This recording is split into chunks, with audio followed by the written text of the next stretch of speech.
Le Nouvel Esprit Public, Philippe Meyer, bonjour.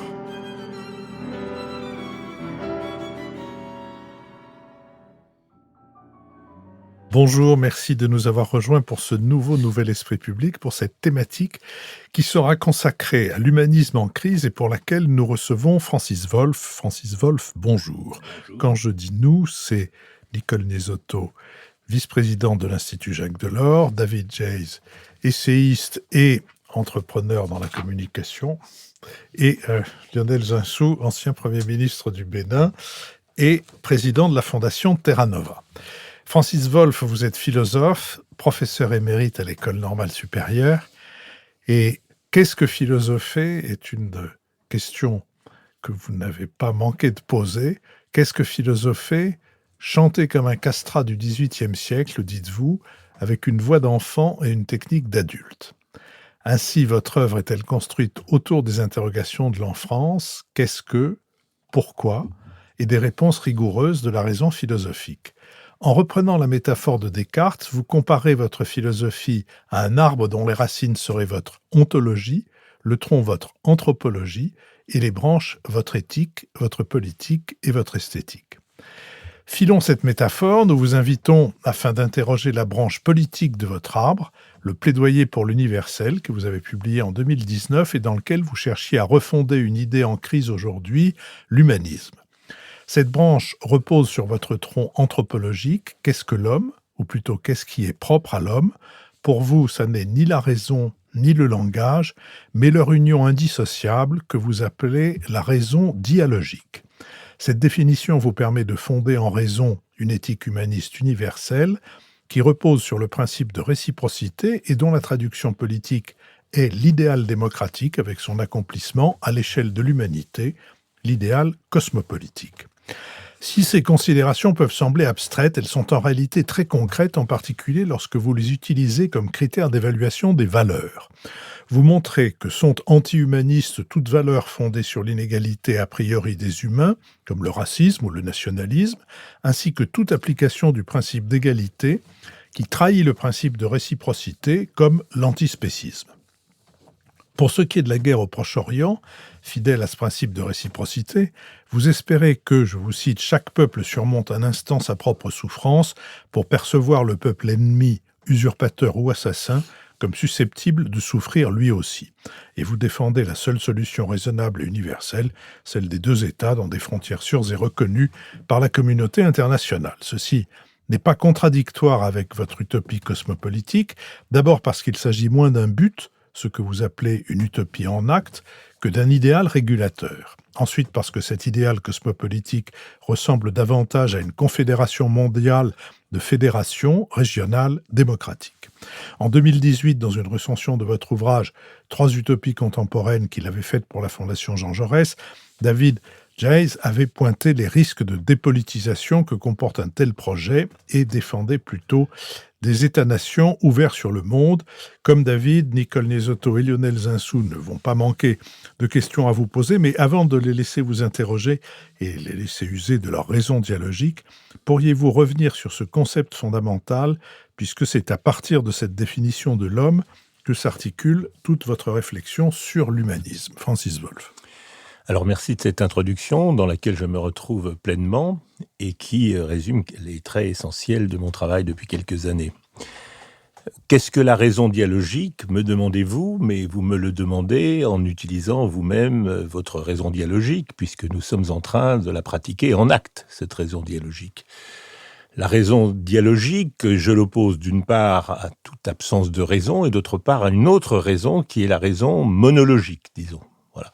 La raison monologique, c'est celle qui est à l'œuvre dans, par exemple, le travail d'investigation scientifique, dans la démonstration mathématique, dans lesquelles nous inférons des conséquences à partir de principes, par exemple, en utilisant en effet l'outil de la rationalité. La rationalité dialogique, c'est celle qui est mise en œuvre dans le dialogue, comme son nom l'indique, et qui, me semble-t-il, Dans les travaux que j'ai faits sur la philosophie grecque et sur la science grecque, est à l'origine même de l'idée même de raison. C'est-à-dire que elle a plusieurs formes dans l'Antiquité. Elle a pris la forme de la rhétorique, qui était l'instrument essentiel de la démocratie. Elle a pris forme dans la dialectique, c'est-à-dire dans le dialogue raisonné que pratiquaient les philosophes grecs entre eux et dont témoignent par exemple les dialogues de Platon. Et elle a pris forme aussi dans la démonstration, parce que la démonstration mathématique que nous prenons, nous, pour un exercice solitaire, était en fait un jeu entre le professeur et l'élève ignorant et le professeur tout savant. Donc je pense que c'est la forme originelle de la raison, celle qui fait que nous autres hommes, lorsque nous nous interrogeons en commun, nous utilisons nécessairement notre raison dialogique. J'ajoute un point essentiel.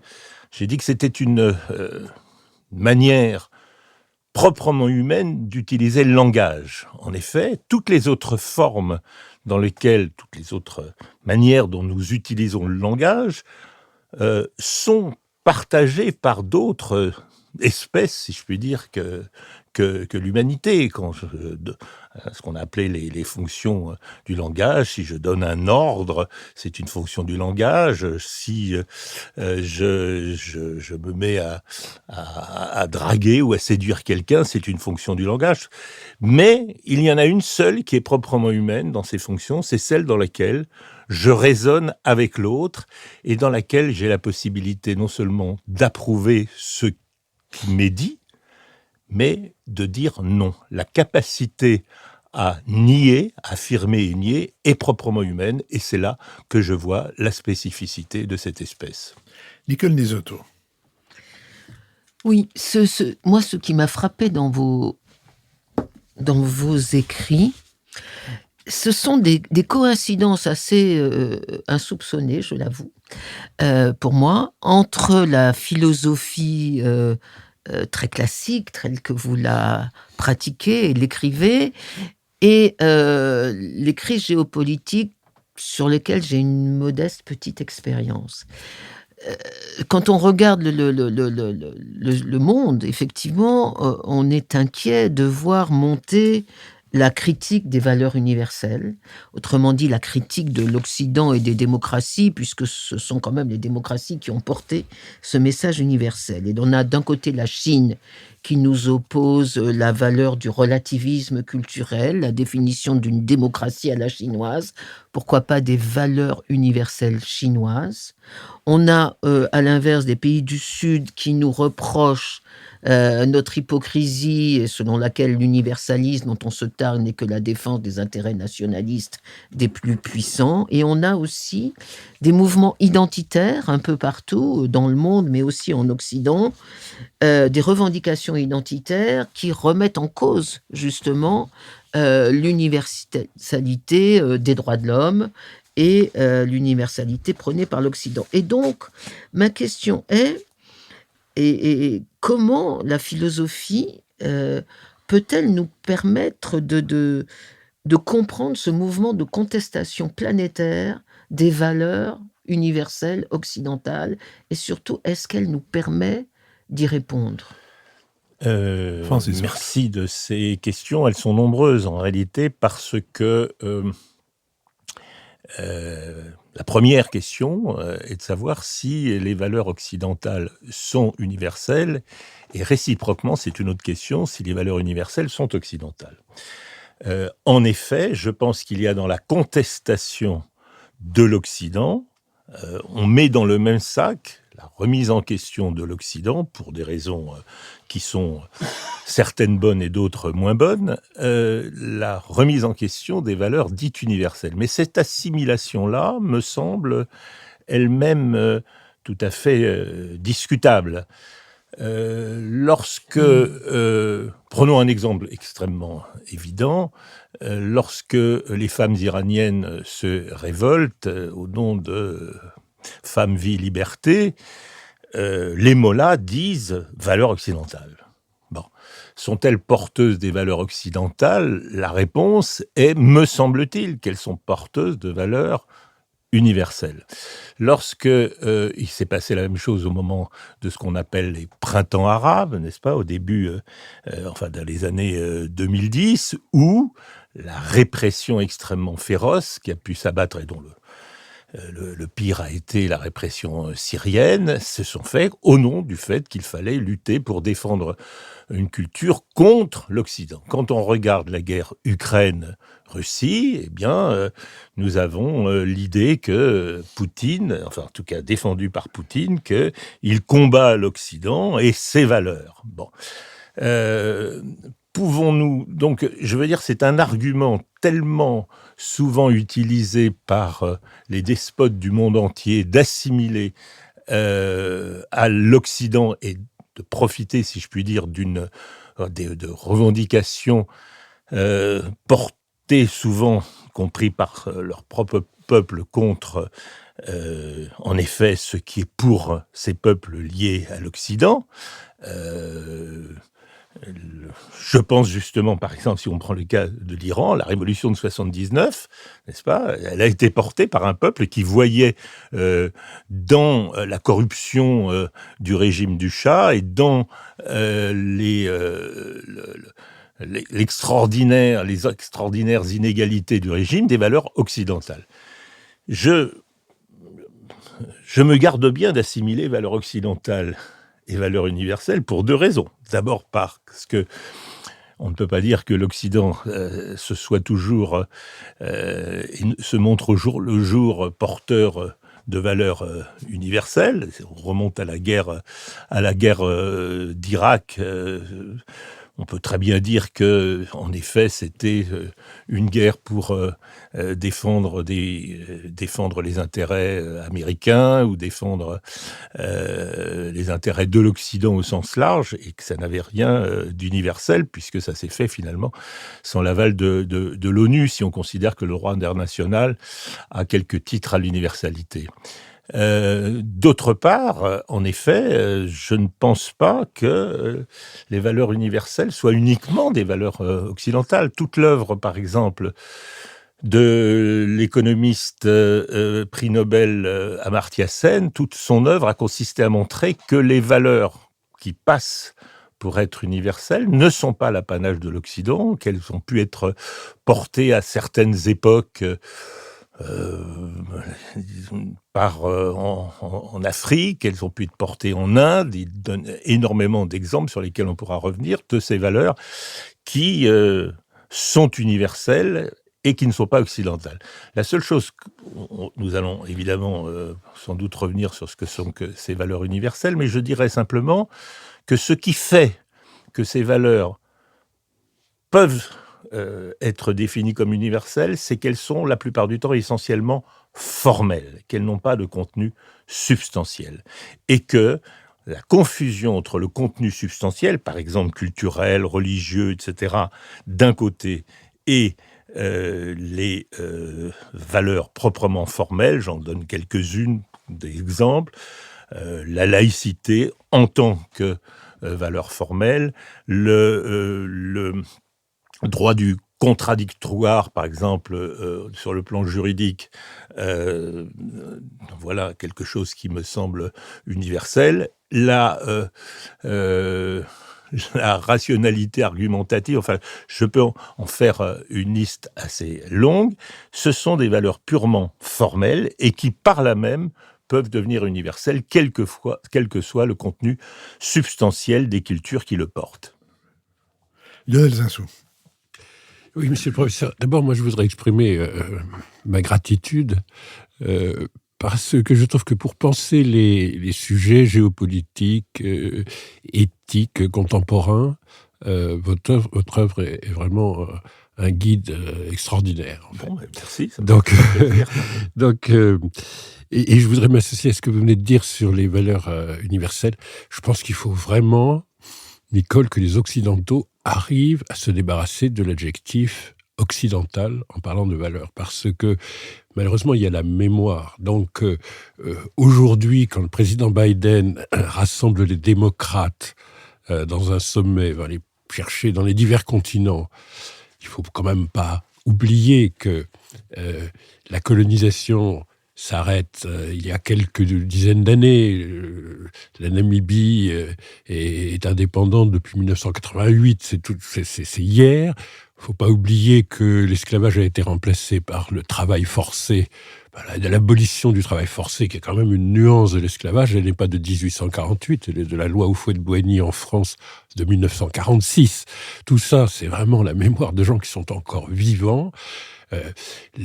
Donc il y a beaucoup de pays qui ne sont pas occidentaux et qui ont une mémoire exacte de la transgression de toutes les valeurs universelles par les puissances occidentales. Donc je crois que c'est important que les Occidentaux abolissent cet adjectif, franchement, et utilisent au fond tout le vocabulaire de l'universalité et celui de la alors, comme votre concept, c'est cosmopolitique. Et ça, je crois que c'est très important. Je crois même qu'il faudrait créer un mouvement associatif puissant sur ces aspects cosmopolitiques.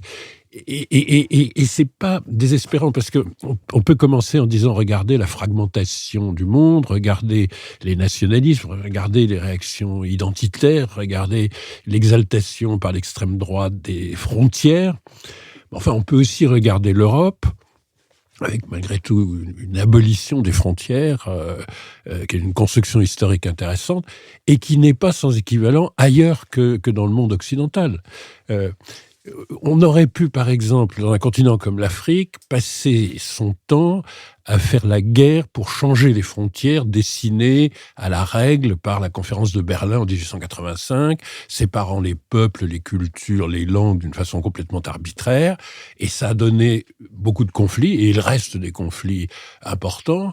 Il reste des nations qui n'ont pas de territoire, comme le peuple Peul, est un peu dans la même situation que le peuple kurde ou le peuple palestinien, etc. Alors, on aurait pu penser qu'on avait un avenir de conflits extraordinaires. Non, il se crée un cosmos un peu différent.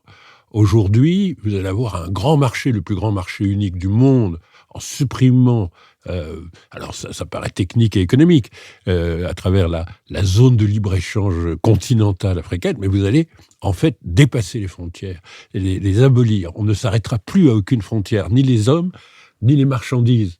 Ça fait longtemps que les animaux ne s'y arrêtent plus, si vous voulez. Donc, si vous voulez, il y a en Amérique latine, pour des raisons économiques probablement, avec le Mercosur, en Asie du Sud-Est, avec l'ASEAN, en Afrique, plutôt des dépassements et ce que vous appelez sans doute des fédérations ou des confédérations de fédérations régionales.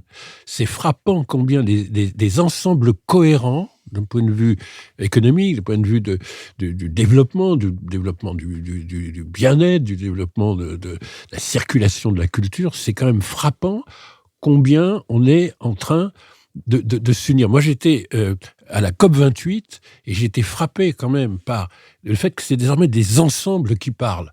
L'Afrique, qui était totalement inaudible, avait une voix et elle est évidemment très très concernée par les dégâts du changement climatique. Les pays du Golfe sont apparus, on pensait que ce serait un grand échec, la conférence de Dubaï, comme des contributeurs essentiels à la réflexion et au financement. Donc il y a beaucoup de regroupements. Il n'y a pas que la montée des nationalismes et de la fragmentation. Et je pense que vous nous aidez à penser les raisons pour lesquelles, en fait, c'est un long combat, mais au fond, c'est quand même un combat qui a des victoires. Francis Wolff. Alors merci de ces remarques qui vont en effet dans le sens d'un certain nombre de mes réflexions. Vous parlez de la COP 28 en liaison avec le cosmopolitisme. Ça me paraît être un excellent exemple. Le meilleur citoyen du monde que je connaisse, puisque cosmopolite veut dire citoyen du monde, c'est son origine grecque, cosmopolites, c'est le GIEC. C'est l'exemple type d'un citoyen du monde.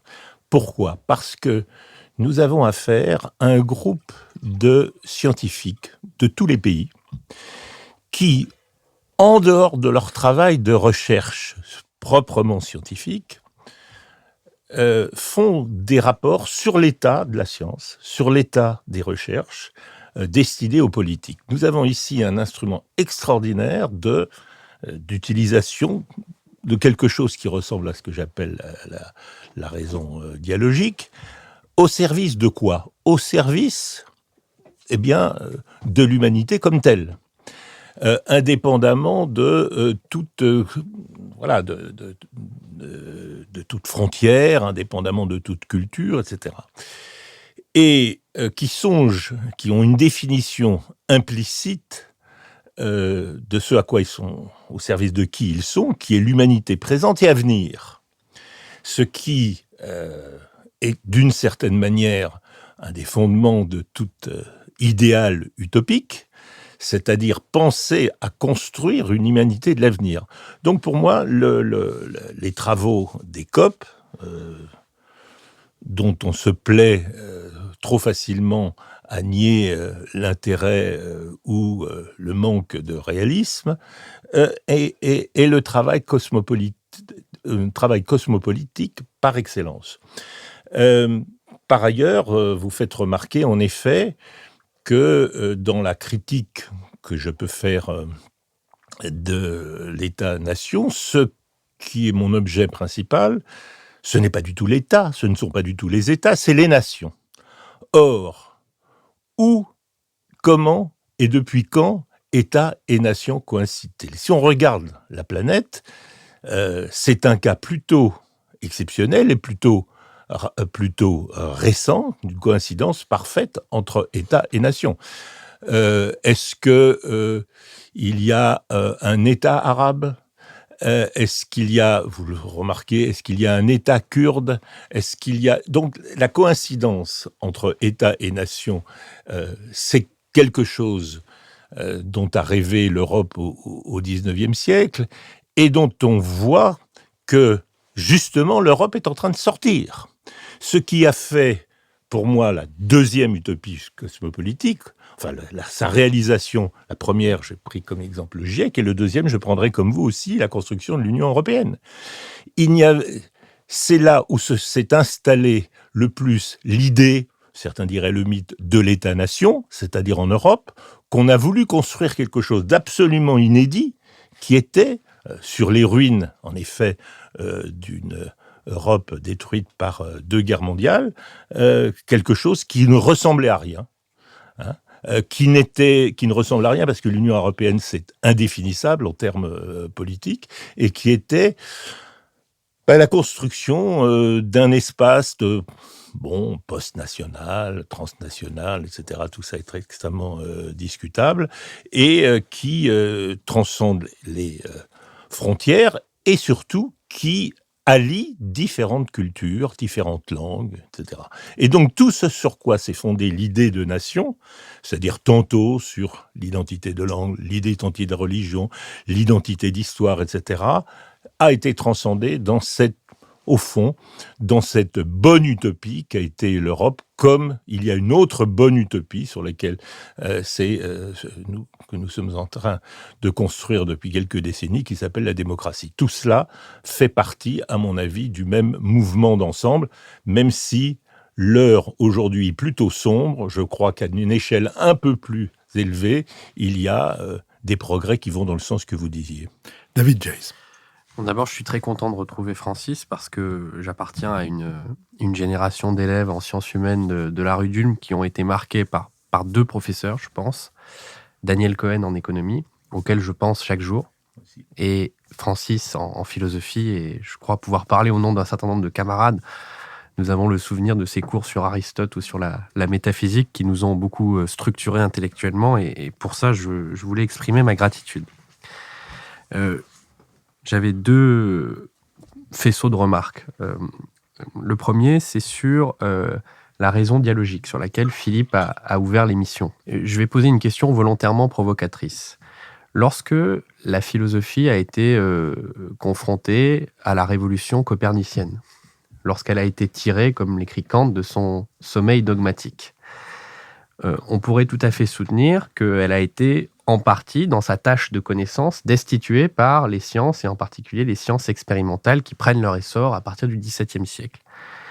Certains sociologues des sciences, comme Marc Joly, soutiennent qu'à partir de cette déstabilisation originaire, la philosophie n'a cessé de régresser vers un être toujours plus mythifié, toujours plus lointain, pour essayer de se relégitimer face aux sciences expérimentales dont l'essor était irrésistible.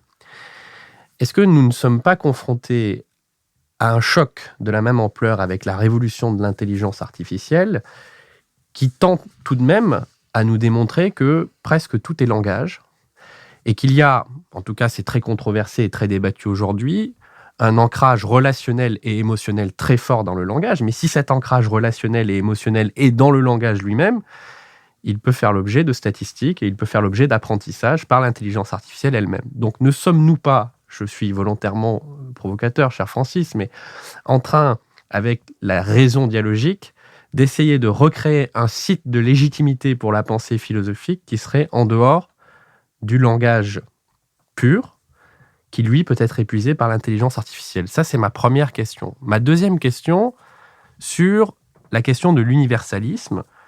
D'abord, l'Europe, à partir de la Renaissance, le programme de l'Europe a quand même connu un certain succès, puisque il me semble, messieurs, que vous enterrez un peu vite la nation. Il n'y a jamais eu autant de nations dans le monde.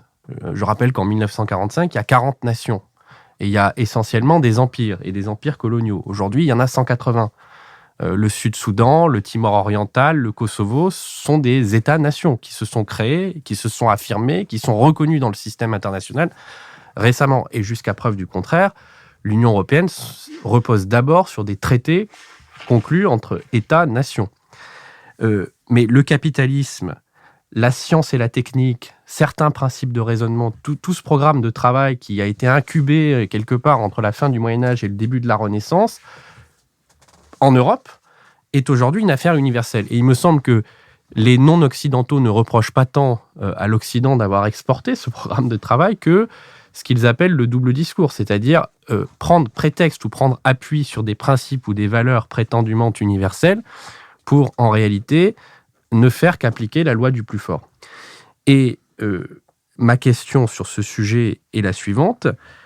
Est-ce qu'il ne serait pas possible, pour dépasser la controverse entre universalisme et relativisme, de s'appuyer sur un concept que j'aime beaucoup, qui a été forgé par Michael Walzer, qui est l'universalisme de réitération, ou l'universalisme réitératif, qu'il a forgé dans un article, d'ailleurs très étrange, parce que inspiré de la théologie juive, puisque Dieu, dans la théologie juive, Dieu, en tant qu'universel, est inconnaissable, on ne peut que le connaître par approximation contextuelle.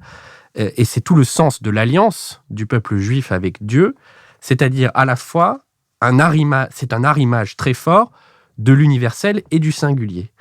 Au fond, la situation qui est la nôtre aujourd'hui, n'est-elle pas celle-ci, c'est-à-dire, au fond, des principes universels qui sont inconnaissables par nature, mais qui sont voués à se décliner dans des contextes et donc dans des États-nations à chaque fois particuliers. Et c'était au fond le sens, puisque Philippe l'a cité dans son chapeau introductif, de l'article que j'avais écrit en réaction au très stimulant 3 utopies contemporaines de Francis, c'est-à-dire qu'il me semble que le cosmopolitisme ne s'oppose pas à l'existence d'États-nations, et ça n'est pas parce que la définition de la nation est bancale, qu'elle repose parfois sur des bases ethniques, parfois sur des bases linguistiques, parfois sur des bases de sécurité sociale, qu'elle ne désigne pas une volonté d'appartenance pour un groupe humain particulier au sein de l'humanité qui peut exercer par cette voie contextuelle les voies de l'universel. Francis Wolff. Bon, il y a beaucoup d'éléments dans ce que... Alors, je me permets de te tutoyer, David, étant donné ton introduction. Alors, oui, la philosophie n'a cessé de reculer depuis le XVIIe siècle, devant le progrès des sciences. Elle a perdu un à un tous ces objets, j'allais dire, traditionnels qui lui étaient propres.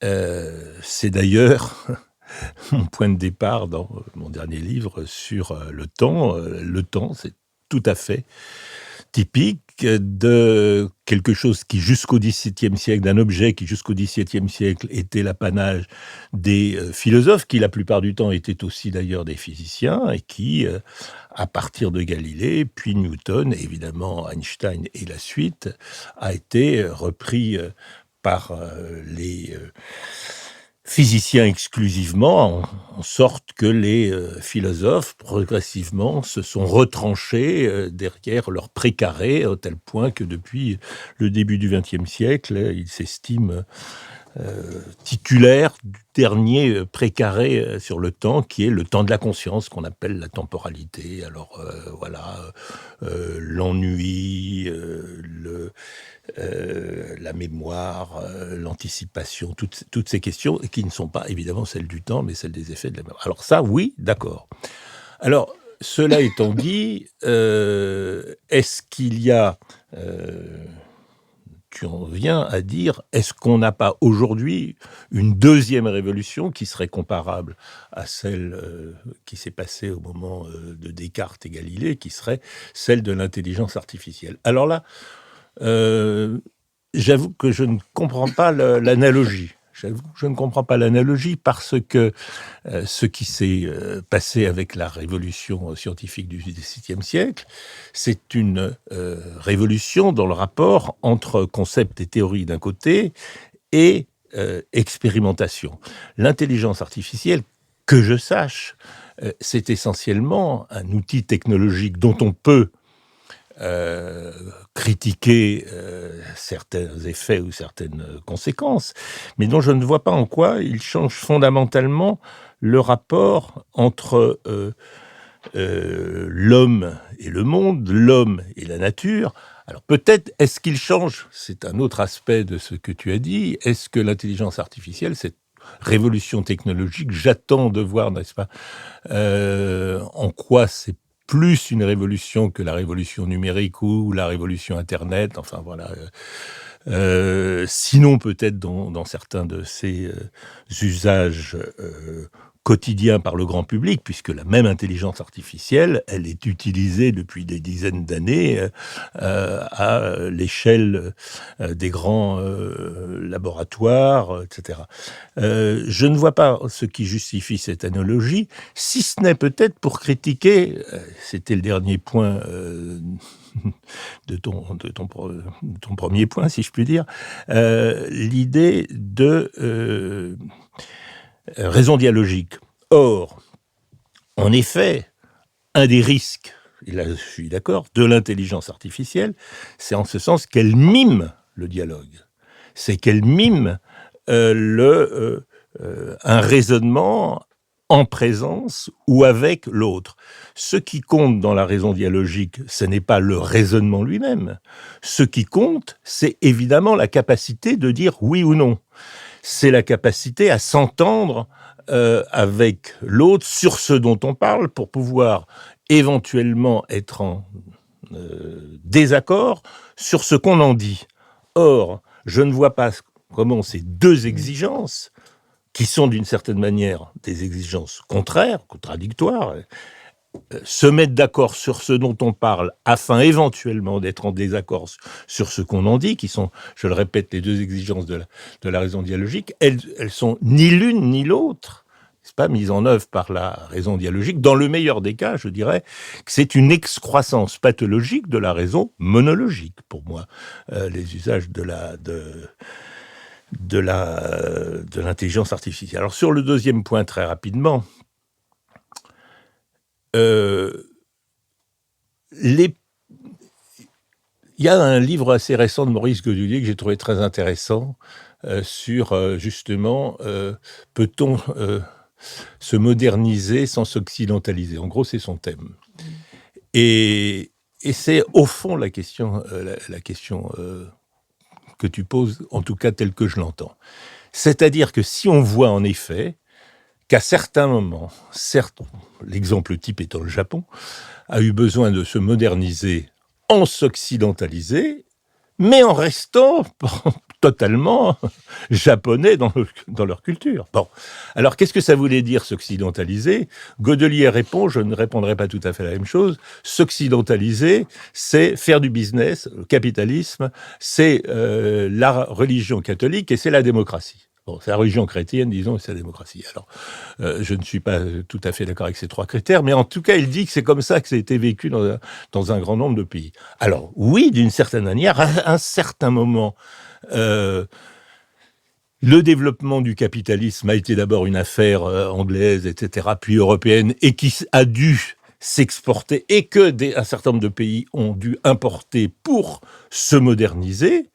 Est-ce que c'est par là même que ça a été porteur des valeurs occidentales? Je ne le pense pas. Si on revient à ce que j'ai dit au début sur les valeurs occidentales, sur les valeurs universelles, qui ne sont pas nécessairement occidentales, ce sont des valeurs essentiellement formelles et qui donc n'ont pas de contenu culturel ou substantiel propre.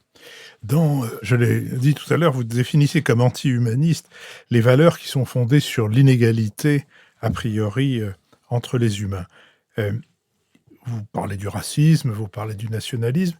Est-ce qu'on pourrait, dans le prolongement de votre pensée, est-ce qu'on pourrait ajouter quelque chose que j'appellerais l'idéologisme, c'est-à-dire la prétention à savoir où la marche de l'histoire doit nous conduire et à faire en sorte que chacun se conforme à cette idée. Et du coup, est-ce qu'au cosmopolitisme, qui est au fond pour vous le moyen de l'avènement de cet humanisme, il ne faudrait pas ajouter quelque chose que j'appellerais l'opportunisme, dans le sens terme aujourd'hui fréquemment utilisé, c'est-à-dire les fenêtres d'opportunité, dans le sens de ce parti qui est, avant le parti radical, le parti opportuniste, qui prétendait s'éloigner le plus possible des représentations toutes faites, donc des idéologies, et saisir toutes les occasions d'arriver à, en l'occurrence, l'humanisme. Alors, il y a un passage, puisque vous avez cité ce livre, dans 3 utopies contemporaines, où j'explique en quoi nous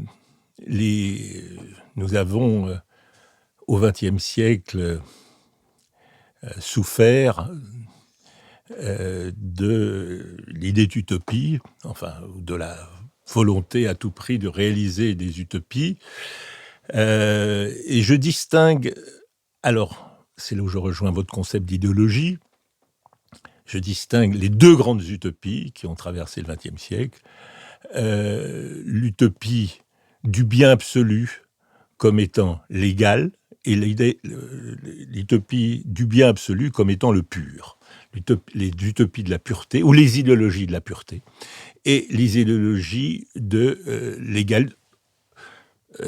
Évidemment, ça ne signifie pas que lutter contre les inégalités, c'est forcément tomber dans l'idéologie de l'égalité absolue, mais ça a été les 2 grandes utopies et en même temps les 2 grandes idéologies qui ont traversé le XXe siècle et dont, d'une certaine manière, eh bien, en sommes-nous sortis? En tout cas, nous ne sommes pas sortis de l'idéologie de la pureté. Ce qui nous guette, c'est évidemment ce qui monte aujourd'hui, depuis quelques années, ce qui monte aujourd'hui partout dans le monde, et aussi bien en Europe, en France même, c'est les idéologies de la pureté, quelle qu'elle soit, pureté nationale, pureté religieuse, pureté de la race, et donc l'idée qu'il y aurait à se méfier de tout ce qui corrompt, de tout ce qui est impur, que ce soit sur le plan religieux, que ce soit sur le plan culturel, que ce soit sur le plan national. Voilà, donc je crois que, si je puis dire, l'idéologie de l'égal est en train, de s'effondrer, et d'une certaine manière, c'est tant mieux, si ce n'est que si on ne garde que son caractère idéologique, mais que l'idéologie de la pureté, elle, hélas, n'a pas dit son dernier mot. Nicole Nisotto. Oui, une question qui est d'abord très courte. Est-ce qu'on peut considérer aujourd'hui qu'il y a des phénomènes de perversion interne de la raison dialogique. Je prends l'exemple du wokisme, qui part de quelque chose, d'une revendication de défense des minorités au nom d'un universel, d'égalité de race, de genre, de tout ce qu'on veut, et qui finalement, par un mécanisme que je ne comprends pas et sur lequel j'aimerais bien que vous m'éclairiez, arrive à exactement l'inverse, qui est une philosophie excessive, anti-occidentale, anti-universelle, même si les deux mots ne sont pas synonymes. Donc ça, c'est vraiment, pour moi, c'est un mystère. Comment on est passé d'une prétention à l'universel à un discours contre l'universel, mais je vois que Philippe dit que pour l'instant, ça suffit. Donc je Francis Wolff. Alors, wokisme. Je pense qu'on peut parler à bon droit de wokisme à propos de ce qui se passe sur les campus américains. Exactement. Je ne pense pas qu'on puisse parler de wokisme en France, même si une partie de l'opinion de droite ou d'extrême droite essaye de mettre en garde contre les dangers progressifs du wokisme. Ce qui existe réellement dans une partie importante de la gauche intellectuelle, mondiale et particulièrement en France, mais plus particulièrement en France, c'est quelque chose que j'appelle les théories de la domination. Et les théories de la domination, elles ont deux caractéristiques. La première caractéristique, c'est qu'elles peuvent se décliner sur tout un tas de sujets tout à fait différents. Elles sont et la deuxième caractéristique, c'est qu'elles sont un héritage tout à fait non reconnu de certains traits du marxisme traditionnel.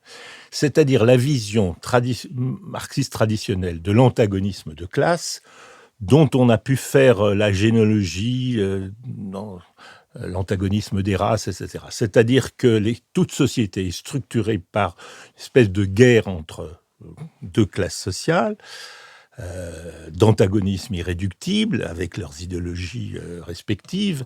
Cet antagonisme, on va pouvoir le décliner sur tout un tas d'autres objets qui vont être toujours structurés de la même façon. Il y a des victimes, donc il y a des dominés, et il y a des dominés, donc il y a des dominants. Et vous pouvez le retrouver aussi bien dans certains aspects des luttes féministes, dans certains aspects des luttes dites décoloniales, dans certains aspects des luttes contre le racisme, etc., etc. Ça, c'est la forme, je dirais, proprement française du wokisme. Pourquoi ? Parce qu'il y a en France, ce qu'il n'y a pas aux États-Unis, une très forte tradition intellectuelle du marxisme, qui n'existait pas ou qui existait peu aux États-Unis. Et aux États-Unis, on parle toujours de Derrida, Foucault, etc., et presque jamais de quelqu'un qui a eu une importance considérable dans la sociologie française, qui est évidemment Bourdieu. Et Bourdieu, c'est un passage extrêmement important du point de vue de l'histoire de la sociologie et aussi de la manière dont on conçoit les luttes avec un certain nombre de ces notions, comme celle de Champ. Il va exporter un certain nombre de concepts marxistes hors de la sphère économique et sociale pour les penser d'une manière générale en termes de domination et donc en termes de dominant-dominé. Et vous pouvez le retrouver même, y compris dans les luttes pour dans les luttes des trans, par exemple, aujourd'hui, on va retrouver, il y a des gens qui sont victimes, sans doute, donc ils sont dominés, et donc il faut retrouver une structure de domination. Et la vision générale de la société est celle où, en lieu et place de l'économique et du social, on doit retrouver. Le problème, c'est que ça peut en effet monter les revendications identitaires, là où, en effet, elles sont l'héritage, comme vous le signalez, des luttes de revendication à l'égalité. Elles vont faire naître des revendications identitaires et elles vont créer parfois d'une façon effet pervers, comme on dit, avec des termes comme ceux de racisé, etc. Elles vont créer du racialisme là où on pensait encore pouvoir lutter contre les dernières formes de racisme. David Jays. Alors très rapidement, deux choses. Peut-être pour défendre mon analogie, ce que je voulais dire tout à l'heure, c'est que le kantisme, c'est la disqualification de la philosophie dans sa prétention à connaître des objets qui ne sont pas situés dans le champ de l'expérience, Dieu, le monde, la liberté, etc. Il me semble que ce n'est pas l'intelligence artificielle en tant que révolution cognitive ou technologique en tant que telle, mais c'est plutôt en tant que révélation, ce qu'elle révèle des pouvoirs du langage, à la fois comme système formel et comme réseau d'occurrence. Je trouve qu'il y a, y compris dans le super bouquin récent de Daniel Handler, Intelligence artificielle, intelligence humaine, une tentative, est-elle désespérée ou non, l'histoire nous le dira, d'aller chercher en dehors de ce réseau formel des raisons, finalement, de tenir d'autres discours que celui que peuvent utiliser, que peut épuiser l'intelligence artificielle. C'est plutôt ça que je voulais dire, c'est chercher un ancrage en dehors du langage, dans les situations, dans les émotions, dans les relations, alors même que l'on découvre jour après jour que le langage est capable d'enracinement émotionnel, situationnel et relationnel. Mais bon, ça nous amènerait dans des discussions interminables. Moi, j'avais une question plutôt sur ce que tu évoquais à l'instant à propos des conflits. Effectivement, on peut dire que tout ce wokisme, c'est un peu la diffraction du marxisme qui a pour matrice l'idée que la société, c'est du 2 et pas du 1. C'est du conflit fondamental. C'est sa diffraction dans plein de champs, de sous-champs. Bon, toute la philosophie postmoderne française, c'est aussi ça. C'est de dire, au fond, tout est rapport de pouvoir, y compris au niveau le plus micro-local, au niveau symbolique. Enfin, voilà, c'est une espèce... Finalement, c'est pas du tout une rupture avec le marxisme, c'est plutôt une diffraction, une généralisation et une amplification du marxisme. Je me demande s'il n'est pas possible... et là j'interroge aussi ton corpus philosophique, de trouver une voie qui permettrait d'entériner le fait que la société est traversée par des rapports de pouvoir. C'est évident. Dans le couple, on le voit tous les jours, qu'il y a quand même une domination masculine. On le voit dans les inégalités sociales, raciales. Ce sont des choses qui existent. Moi, ce que je reproche à ces courants de pensée, c'est plutôt leurs opérations de réconciliation ou les solutions qu'ils proposent. C'est-à-dire que ce sont des solutions qui reposent elles-mêmes sur le conflit, sur la lutte, sur le mouvement, et jamais sur la délibération, sur la loi. Et moi, je pense qu'il y a un corpus républicain à défendre qui consisterait à dire il ne faut pas être dans l'unanimisme et il ne faut pas nier la réalité de ces rapports de force qui traversent tous les étages de la société, mais il est possible de les surmonter par la délibération et la raison dialogique. Et c'est là que ta pensée me paraît d'un intérêt tout particulier et s'apparente peut-être sans le savoir au corpus républicain. Francis Wolff. Alors, c'est très très bien parce que nous sommes tout à fait d'accord, David. Et donc, je me réjouis de cet exercice de raison dialogique qui aboutit à un accord entre nous. Je ne sais pas si c'est entre nous cinq, ou en tout cas entre nous deux. Alors, oui, ce que l'on peut reprocher à cette vision de la société comme traversée par des antagonismes, c'est pas du tout qu'elle dénonce les inégalités, c'est que d'une certaine manière, alors voilà, elle essentialise ce qui est de l'ordre de la relation, c'est-à-dire qu'il y a des relations. Bourdieu lui-même était infiniment plus subtil, puisque il ne considérait pas que les dominations s'additionnaient, qu'elles avaient des champs distincts. Première chose, donc, c'est ce que je reproche à cette analyse, c'est qu'elle essentialise des différences et qu'elle essentialise des inégalités réelles. Bon, moyennant quoi une partie de la pensée de gauche pense, n'est-ce pas, qu'il faut dénoncer les problèmes qui peuvent exister en France de racisme, et je pense qu'il existe un racisme systémique, comme une partie de la gauche. Je pense qu'en effet, n'est-ce pas, quand on porte certains noms, il est plus difficile d'avoir un emploi, il est plus difficile d'accéder au marché du travail ou simplement d'avoir un logement. C'est absolument évident. Ça se prouve par testing, n'est-ce pas? Le racisme, c'est pas quelque chose de latitude, c'est quelque chose qui est latent et qui se prouve par testing. Donc, il existe un racisme systémique, mais on ne le résout pas en disant que les gens sont racisés, parce que dans ce cas-là, on les enferme dans une essence dont ils veulent, la plupart du temps, sortir. Bon, ça c'est la première chose que l'on peut dire.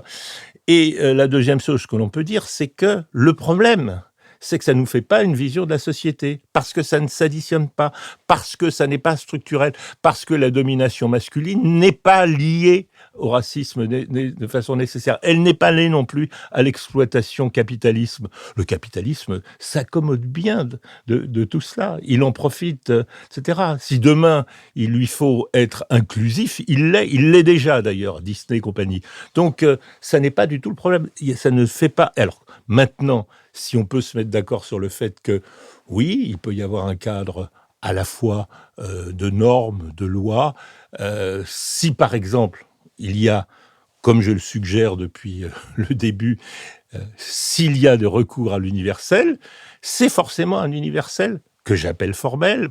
Par exemple, la laïcité n'a aucun contenu particulier, c'est la simple possibilité de cohabitation des diverses religions. Enfin, c'est un jeu un peu plus subtil, puisque la laïcité, elle suppose 3 acteurs, les individus, l'État et les religions. Bon, et c'est un équilibre assez subtil entre ces 3 acteurs. Mais c'est toujours sur une base purement formelle, parce que, encore une fois, la raison dialogique n'a aucun contenu particulier. Elle est la simple possibilité de la délibération et, par conséquent, de l'entente et éventuellement d'un consensus.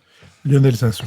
Oui, s'il n'y a pas dans votre œuvre sur le rejet de l'exaltation de l'État-nation, de ses frontières, de ses identités, etc., l'idée que dans les populismes, dans la reviviscence des nationalismes, il y a une volonté de substituer ce genre de discours aux inégalités sociales réelles. Et c'est essentiellement un travesti, une façon, au fond, de maintenir, de faire perdurer des inégalités sociales. Ça me paraît très intéressant, parce que ce n'est jamais évoqué quand on parle des populismes ou des nationalismes. Or, il y a en ce moment des tendances assez fortes, y compris en France, à l'exaltation de la frontière de l'identité chez les populistes et chez des gens qui, véritablement, ont une espèce d'hystérie de la nation et qui sont aux portes du pouvoir. Et qui s'alimentent d'absolument tous les débats sérieux pour nous installer dans quelque chose qui est une utopie qui sert à éloigner, à empêcher de résoudre des inégalités réelles. Alors, est-ce que je me trompe en pensant que c'est quand même une dénonciation qui serait utile à faire rentrer dans le débat public. Donc ça me paraît très fort. Et puis après, j'aurais une petite question sur Il faudra qu'elle soit petite, les animaux. car nous sommes entrés dans la dernière minute de Parce que cette nous avons émission, parlé mais beaucoup nous des dirons un hommes, mot des animaux. Mais il y a un thème, Francis animal Wolff. qui est très important pour la définition de l'humanité. Alors, vous avez tout à fait raison, et ce qui est vrai à l'échelle nationale est vrai encore plus à l'échelle internationale, n'est-ce pas ? Il est très facile de réveiller, comme on dit, la rue arabe, voilà, ce qu'on appelle la rue arabe, alors même qu'on commence à faire des affaires au Maroc, en Arabie Saoudite, avec Israël. Voilà, on réveille très facilement un nationalisme de la rue arabe, un nationalisme qui évoque plutôt l'époque nassérienne d'ailleurs, même si elle se teinte de plus en plus des couleurs, hélas, du djihad. Et évidemment, pour faire oublier les véritables problèmes qu'affrontent les sociétés arabes, avec les problèmes que vous avez signalés, les problèmes sociaux considérables et les inégalités, le progrès de la pauvreté, etc. Donc c'est tout à fait vrai que le nationalisme, et au fond depuis sa naissance au XIXe siècle, a été le vecteur dans lequel on a enterré les inégalités sociales et les luttes sociales. C'est une manière de les convertir. Alors de ce point de vue-là, Marx avait bien vu les choses. Lionel Zinsou sur les animaux. Oui, je suis assez frappé par l'importance que vous attachez à montrer qu'il n'y a pas de compromis. L'homme est radicalement quelque chose de différent de l'animal. Et vous pensez véritablement que le véganisme, la défense des droits des animaux, l'exaltation de la biodiversité comme étant fondamentale, ça menace l'humanité ? Non, dit en ces termes, je ne vois rien là de menaçant. J'y vois d'une certaine manière une mode qui a des aspects très sympathiques. Voilà. Alors, petite restriction, je ne mets pas la défense de la biodiversité dans le même sac que le véganisme ou l'antispécisme. Je pense en effet que l'idéologie antispéciste constitue une menace pour l'humanisme, en effet. Je pense en effet que, vous savez, bon, là, c'est une analogie que j'utilise souvent. Traditionnellement, on opposait d'un côté l'homme aux dieux, de l'autre côté aux animaux, et maintenant, les deux frontières sont en train de s'écrouler. Bon, je pense que, en effet, c'est un symptôme plutôt qu'autre chose du fait que l'humanité se porte mal, qu'elle a du mal, que nous avons de plus en plus de mal, ou que peut-être les jeunes générations ont de plus en plus de mal à penser la spécificité de l'humanité. Donc, l'idée qui est au fond, qui s'est répandue, selon laquelle il n'y a pas de capacité, il n'y a pas d'aptitude, il n'y a pas de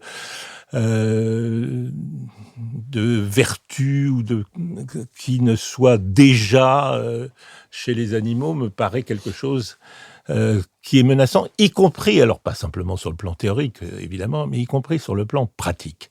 Je prends l'exemple suivant. Je crois que dans les luttes écologiques aujourd'hui, on fait tout à fait fausse route en disant qu'il faut défendre le vivant. On fait tout à fait fausse route en disant qu'il faut défendre le vivant parce que, alors, j'ai publié récemment un article dans Philosophie Magazine assez long pour le montrer, que si on ne fait pas de hiérarchie entre les espèces vivantes et si on ne dit pas que ce qu'il faut défendre avant tout, c'est l'humanité à venir, n'est-ce pas ? Et si on met le vivant en général, on fait une erreur monumentale parce qu'on sait très bien que pour défendre la biosphère en tant que telle, il faudrait supprimer 90% des êtres humains. Voilà, c'est le meilleur moyen de défendre la biosphère. Supprimons, et il n'y a plus de problème de la biosphère. On supprime 90% des humains. Alors, est-ce que c'est cela qu'on veut ? Non. Et je dis, bon, alors vous dites que à terme, ça menace toutes les espèces. Non. Le changement climatique, il ne menace pas toutes les espèces. Parce qu'avec le changement climatique, certaines espèces vont disparaître, d'autres vont proliférer et d'autres vont apparaître. Qui est-ce qui va pâtir ? Est-ce que c'est les espèces qui vont disparaître ? Pas du tout, elles vont disparaître. Mais l'espèce humaine, elle anticipe sur ce qui va se passer. Et ce sont nos enfants, nos petits-enfants, nos arrière-petits-enfants qui vont en pâtir parce que l'humanité se projette aussi dans l'avenir. Et c'est donc l'humanité, en tant qu'elle continue et qu'elle continuera, qui, elle, est menacée, et seule est menacée par le changement climatique. Je vous remercie. Je trouve que c'est une excellente fin à cette émission pour laquelle je remercie Maximilien Radwanski, avec qui cette émission a été préparée, Benoît Carré, qui va en assurer le compte-rendu analytique, le compendium, Nicolas Tourneau, qui veille à notre site, où on trouvera la référence à vos ouvrages, Olivier Magloire, qui lui veille aux questions qui tournent autour de nos plateformes de financement, Adrien Beccaria a enregistré cette conversation pour le studio L'Arrière-Boutique et ses Nouvelles Écoutes et Julien Neuville qui la produisent. Merci aux uns, aux unes et aux autres.